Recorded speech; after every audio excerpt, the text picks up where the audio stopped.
Breaking news చూస్తున్నాం. నేడు Telangana cabinet మధ్యాహ్నం 2 గంటలకు సమావేశం కానుంది. కాళేశ్వరం కమిషన్ రిపోర్ట్పై మంత్రివర్గం చర్చించనుంది. ప్రభుత్వం కమిటీ రిపోర్ట్ను అధ్యయనం చేసింది. ప్రభుత్వం ఎలాంటి చర్యలు తీసుకుంటుందని ఉత్కంఠ నెలకొంది. ఇప్పటికే కాళేశ్వరం కమిషన్ 119 మందిని విచారించింది. విజిలెన్స్, ఎన్డీఎస్ఏ నివేదికను అధ్యయనం చేసిన కమిషన్ ప్రధానంగా 3 అంశాలను ప్రస్తావించింది. బాధ్యులపై తెలంగాణ ప్రభుత్వం క్రిమినల్ చర్యలకు సిద్ధమైంది.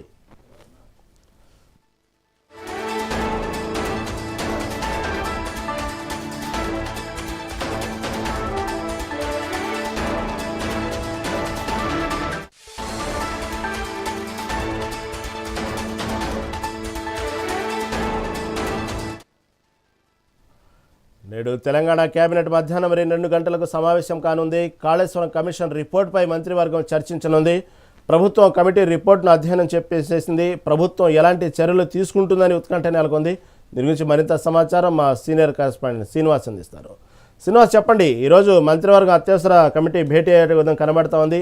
ఎందుకంటే కాళేశ్వరం సంబంధించిన కమిషన్ రిపోర్టు ఇప్పటికే ప్రభుత్వానికి అందింది. దీని మీద తదుపరి చర్యలు ఏముంటాయి? దీని మీదే ఈరోజు కమిటీ నిర్ణయం తీసుకునే అవకాశం ఉన్నట్లు వార్తలు వస్తున్నాయి. తాజా అప్డేట్ ఏంటి?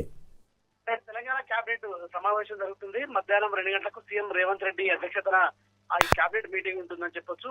ప్రధానంగా కాళేశ్వరం ప్రాజెక్టులోని అవినీతి అక్రమాలకు సంబంధించినటువంటి విషయంలో కూడా కమిటీ ఒక వేసింది. జస్టిస్ పిసి ఘోషి కమిషన్ కు సంబంధించి ఇచ్చిన నివేదికపై కూడా ప్రధానంగా కేబినెట్ లో చర్చిస్తారని చెప్పొచ్చు. ఇప్పటికే పిసి ఘోషి ఇచ్చిన నివేదికకు సంబంధించి కూడా ప్రత్యేకంగా అంటే ఒక కమిటీని కూడా అంటే అధ్యయనం కోసం కమిటీని వేసింది. ఆ కమిటీకి సంబంధించిన అంశాలపై కూడా నిన్న చీఫ్ సెక్రటరీ రామకృష్ణారావుతో పాటు ఇరిగేషన్ మంత్రి కూడా అధికారులతో కూడా సమావేశమయ్యారు. దానికి సంబంధించిన ఒక నోట్ ని కూడా తయారు చేసిన పరిస్థితుంది. ఈ రోజు దానికి సంబంధించిన నోట్ ని కేబినెట్ లో కూడా ఇచ్చే అవకాశం ఉంది. అయితే ప్రధానంగా కాళేశ్వరం అవినీతిపై అంటే ఈ పీసీ ఘోష్ కమిషన్ రిపోర్ట్ ఇచ్చిన ఆధారంగానే మరి ఏసీబీతో విచారణ చేపించాలా, లేదంటే సిట్టును ప్రత్యేకంగా సిట్టు ఏర్పాటు చేసి చర్యలు తీసుకోవాలనే అంశాలపై కూడా ప్రధానంగా ఈ కేబినెట్ లో చర్చిస్తారని చెప్పొచ్చు. దీంతో పాటు ఈ అంశాలపై కూడా కాళేశ్వరం ప్రాజెక్టుకు సంబంధించిన విషయంలో పీసీ ఘోష్ కమిషన్ ఇచ్చిన నివేదికపై కూడా ఏ విధంగా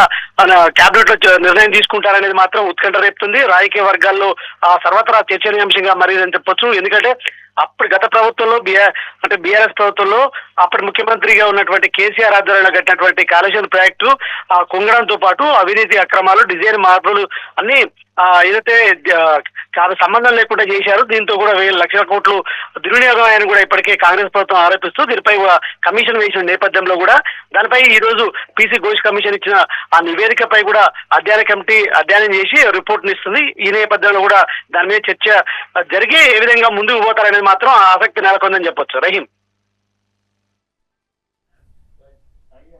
right Srinivas, thank you for update.